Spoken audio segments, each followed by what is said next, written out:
In today's video, we're going to dive into the magical world of film and video game music. Our focus will be on understanding the harmonic techniques used to create a captivating theme. By the end of this tutorial, you'll be equipped with the knowledge to craft your own mesmerizing theme. Let's start by listening to the theme that we'll be analyzing today.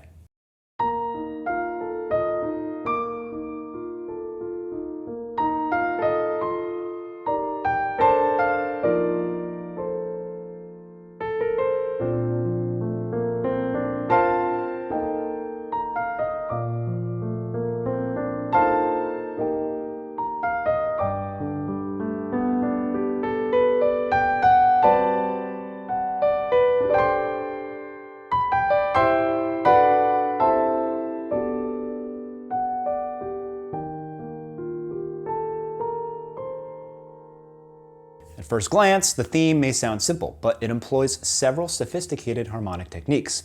So let's break them down. As you can see in our list of techniques, we have Ionian Voicings, inner clusters, the ninth, and chromatic mediant modulations. I know these might seem like some obscure concepts, but they're pretty simple to understand and also to implement in your writing. And by the way, these simple techniques will elevate your themes tenfold and make your sound much more sophisticated and rich.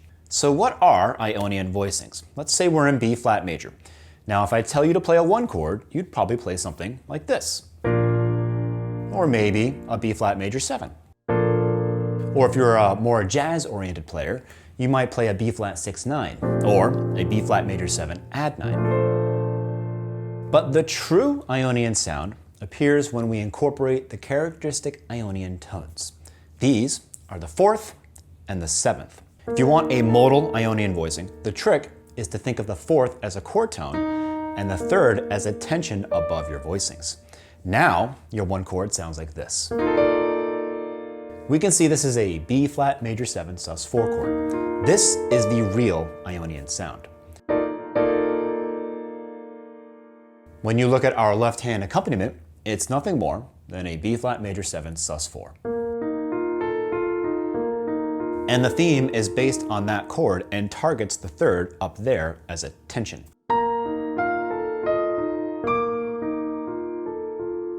We use the same technique on the G major 7 sus 4 here. The next technique is using inner clusters. Look at measure 4. This is nothing more than a 4-1-1-6-4-5. E flat, B flat, and then B flat over F to F7. But we extended the E flat to E flat major 7 and the B flat to a B flat major 7 add 9 with D on the bass. But look at the voicing we're playing on this chord. We have D on the bass and A on top, but in the middle we have a cluster, A, B flat, and C. The major 7, the root, and the 9th. These inner clusters offer a very interesting sound and are a great device when you want to create rich sounding chords. We use the exact same cluster on the G major 7 over B chord here. By the way, if you look at the previous chords, we're also using inner clusters. Notice how the smaller gap between any 2 notes in our voicings is always in the inner notes of our voicings.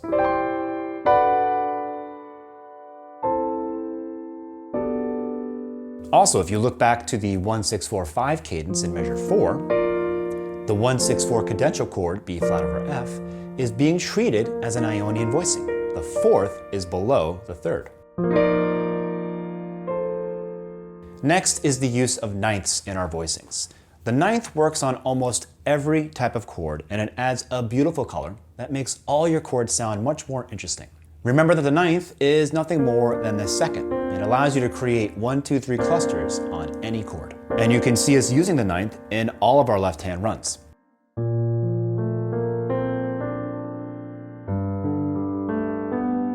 And finally, the chromatic mediant modulation. A modulation up or down a major 3rd or a minor 3rd is always effective. It lifts up your progression like no other modulation interval. So in our theme, we've moved from B flat major to G major, a minor 3rd down.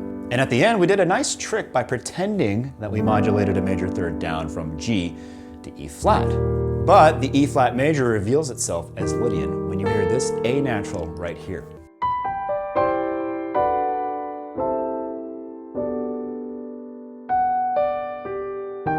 So is this in the key of E flat major, or is it the 4 chord of B flat major?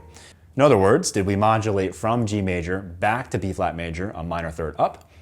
Well, that's the whole point of adding that A natural, to make it ambiguous.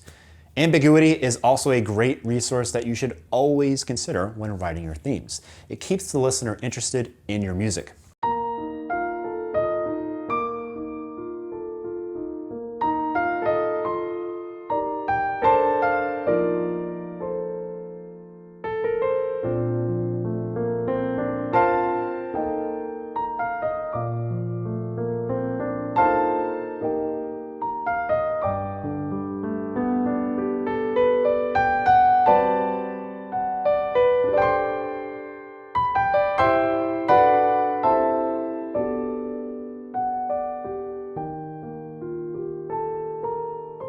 Hope that was helpful. All of our members are going to receive a PDF that accompanies today's video. If you're not a member yet, what are you waiting for? Go ahead and click on the join button right below. And also always remember that older PDFs are always available in our music journal on mDecks.com.